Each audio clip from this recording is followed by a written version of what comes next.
G'day YouTube, welcome back to the channel. Turbo Tristan here. In today's episode, I'm going to be showing you my eBay manifold. They used to be max peating rods, but they don't sell them anymore for a K series. So I managed to find one of those online for about 200 bucks. Going to show you a couple of little problems with it and how to fix them, and then how it fits up and what I'm going to do. Stick around, heaps in this episode.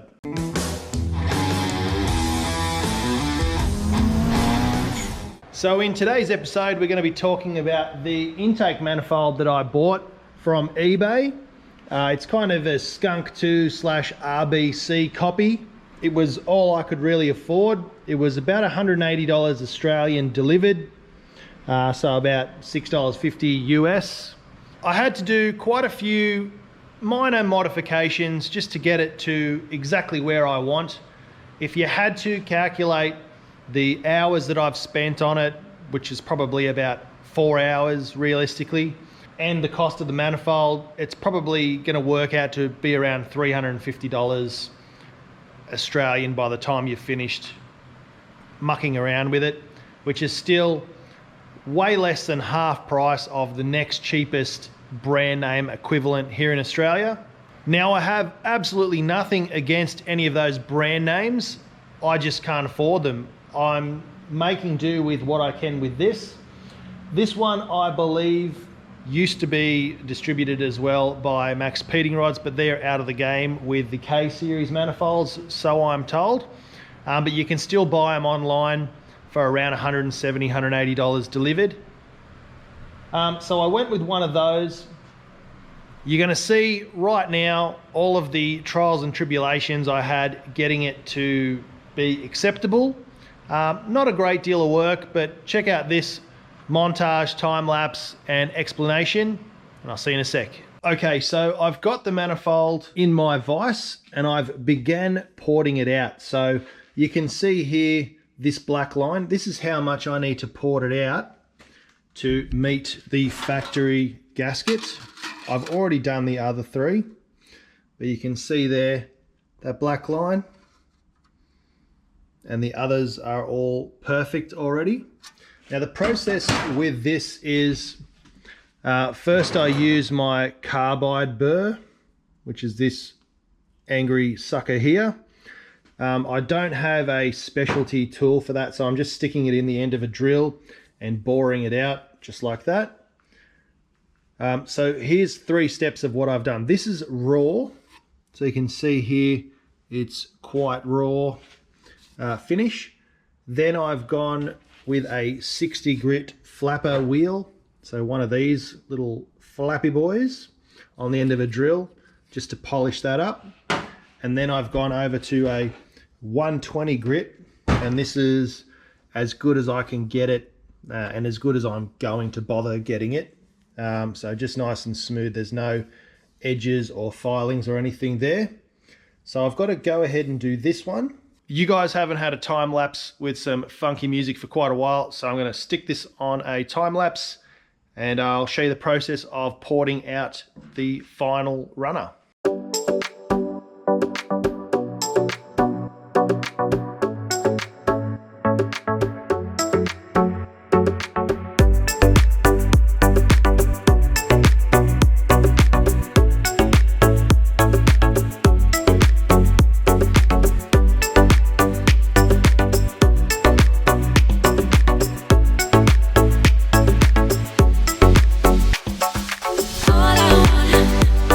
All I want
Hope you enjoyed that little time lapse. Here is all of the filings that I've taken out, except for that bolt that was already there. Now on the manifold, what I did was also clean up and poured out the throttle body plate. It didn't really need much. It was pretty good, but there was a little lip just here, which I filed down, then just went around the whole thing to give it a smooth up and a polish. The same process as these guys. So now we've not quite knife edged, but we've opened up the injector port area so that when the injector squirts, it can squirt out evenly without hitting the side walls here and then just dribbling in. Cleaned up this so it's port matched. Now there's one other thing that you need to do on this manifold, and I've already done it to 3 of the 4. These injector ports are 13 millimeters on this no brand manifold, and the injector ports on the factory manifold are 14 millimeters. Now with the injectors, how they sit in, these are the factory K24 ones. They sort of just press in there and they sit nicely. And if you go over to this manifold, this is the one I haven't done. It sort of sits on top there like so. And then these are the ones I've bored out an extra millimeter, and it will allow you to press that in nicely and it sits there by itself. This one not so much, but the other ones that have been bored out to 14 mil, it can actually sit there and hold itself up. So nice interference fit. Your injectors aren't meant to fall into the holes, they're sort of meant to press in, and those O-rings then seal everything. So all I did with that was just use the stepper drill. It goes in metric 8, 10, 12, 14. I just sunk it in till the 14 stopped, and then that was it. So that will be enough. Last thing to do, just wanted to show you on the manifold before I did it, because I know everyone likes to see me do things. So yeah, I'll just get that done, and that's that job sorted. I will need to clean it out, wash it out. It's not going to go on the engine until it's been thoroughly cleaned, because I don't want any shavings falling into the cylinder head. And I'll also need to do some tap and die stuff with the manifold. This is where the brake booster line goes. Now, because I'm not running a brake booster, I've got a brake booster delete, so I'll turn that into a vacuum port for probably the fuel pressure regulator.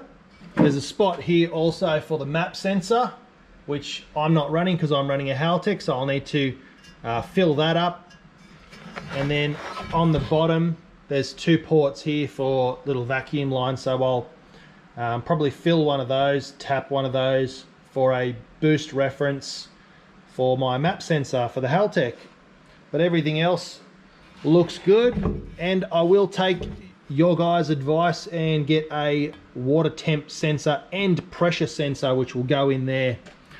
When you're boosting your engine, it's important to have a water pressure as well as water temp, and you can get that in one single sensor these days, and that will help tell your ECU if there's any kind of head gasket leakage, and will go into engine protection and shut down the motor so that you don't fully blow your head. You can still limp it home or whatever, and potentially save your engine, save your turbo, save everything. So I'll get a pressure and temp sensor and fill in that spot there, and that will go in with all the wiring when I get to the Haltech. One other thing is there's no standoffs here for the fuel rail to mount. These are actually the ones that go sort of up here on the factory manifold to hold that the VTEC cover that sits just over the factory plenum.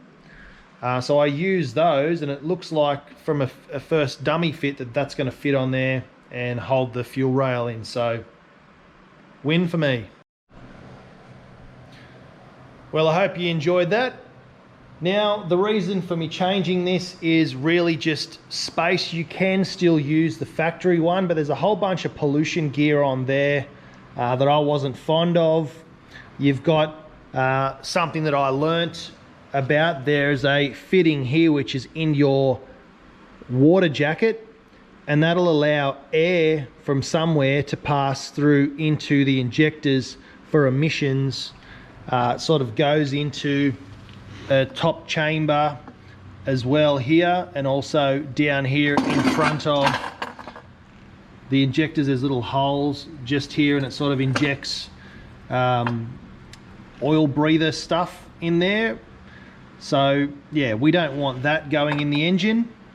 I've gone ahead and port matched everything, so now it's exactly the right size, because you can see here on the factory manifold there's a big space where the gasket was and it's dirty. I've cleaned it off a fair bit, but there was quite a bit of space around here, probably 3 to 5 millimeters each side, so almost a centimeter of wasted space or airflow. Over on the intake ports here, it matches the gasket perfectly. So although that's not an issue, the air's flowing through a smaller hole and then all of a sudden it splashes out into a big cavity and then into the cylinder head. That's great. If you can get it to just flow straight in at all of the same diameter, even better. With the manifold and with the porting, obviously I didn't cut it open and port the entire runners, but they're quite a lot fatter anyway all the way through. They look pretty good. There's a couple of casting marks where that join is, that top and bottom section where they go together, but I've opened it out so it's a gradual flow. It might be a little bit smaller and then go to the perfect size port matched at the end, rather than flowing down small and then boom into a big open cavity. So everything else inside here you can see really clearly inside there. It's really nice. The castings are nice. Just along that crease line down here is where there's a little bit of trouble, but I managed to get probably halfway up and cleared all that, and anything else I got a chisel and sort of scraped it around and then washed it, cleaned it, all of that stuff thoroughly. But I am going to still be tapping this out to fit breather fittings, to fit vacuum lines. This one I'm going to take out, tap it, and then put a bolt in there. I'll get a nice one so it looks nice, like a stainless steel cap head or Allen key. And otherwise, yeah, everything else is going great guns.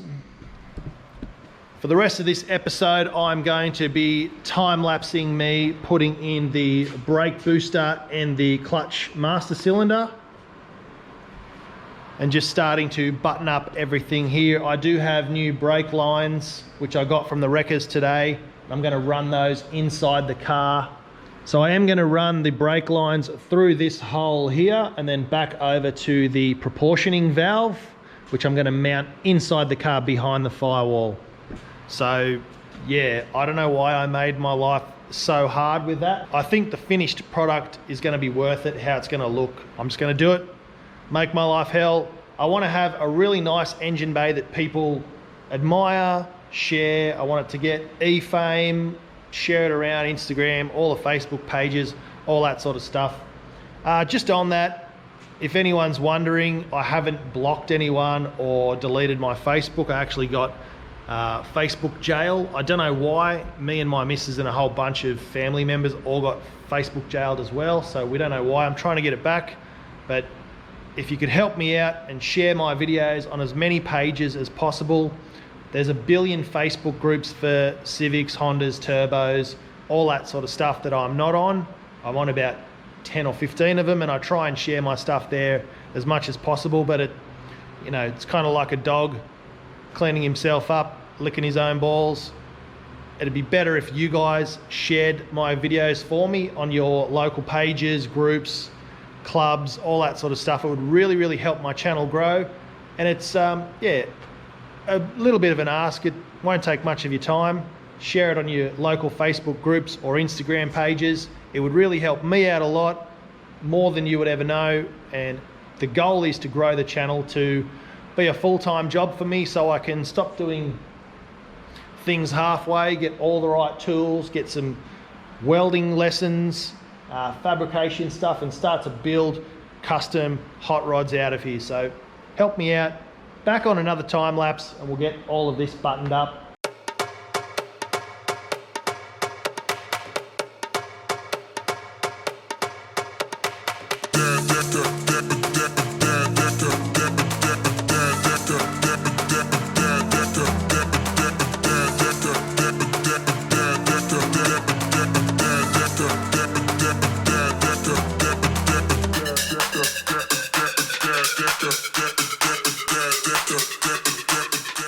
Yeah, I know what I said about the brake tuck thing, but I got started on it and then I was just like, man, is this going to make the car go faster? Is it going to get me any more performance? Or is it just going to get me cool internet points? It would have definitely gotten me cool internet points, but I started work on it and then I just thought, stuff it, can't be bothered. So I put back the brake lines exactly how they were. I just rerouted them through the back hole here so they're not running up the front. When you run the S2000 Clutchmaster cylinder, it kind of gets in the road of all the brake lines anyway, and you have to sort of bend them around. So I did a bit of bending. I thought about taking them off and painting them, and then I thought, nah, they're already a dark color, looks good. Yeah, they're gonna stay like that. I've dummied on the guards, headlights and bumper. They've only got 2 bolts in each, just so the car can be moved in and out without getting too much attention. I'll put the bonnet back on when my missus gets home. But that's going to be it for this episode. The manifold's all cleaned up. It's just resting on there. Next episode, I will be unboxing a whole bunch of really, really awesome hybrid racing parts. I'll start to show you some of my collection. I've got a whole bunch of T7 Designs parts coming from England. I would really, really love a hookup on some Hasport engine mounts. I've already ordered them, but there's a bit of a delay. So Hon D Boy on YouTube, reach out, brother. Thanks for hitting me up in the comments last episode, but send me an email. My email is in the About Me section. Shoot me an email, bro. We'll have to chat. Same deal with the intake manifold. Now, I used the best one I could afford, but if someone's got a hook up on those, let me know, prove me wrong. Let me know why the brand name ones are better. I hear a lot of people saying, oh, the casting marks, the castings, but I've fitted brand name ones and the castings are exactly the same. So yeah, I don't know what people are going on about. But anyway, thanks so much for everyone that answered all my questions in the last episode. I'm still trying to find out the correct 7PK belt size for the K24 running power steering but no aircon. So if anybody knows what belt size that is, please hit me up. But until next time, don't forget to spool up. We'll see you in the next video. Cheers.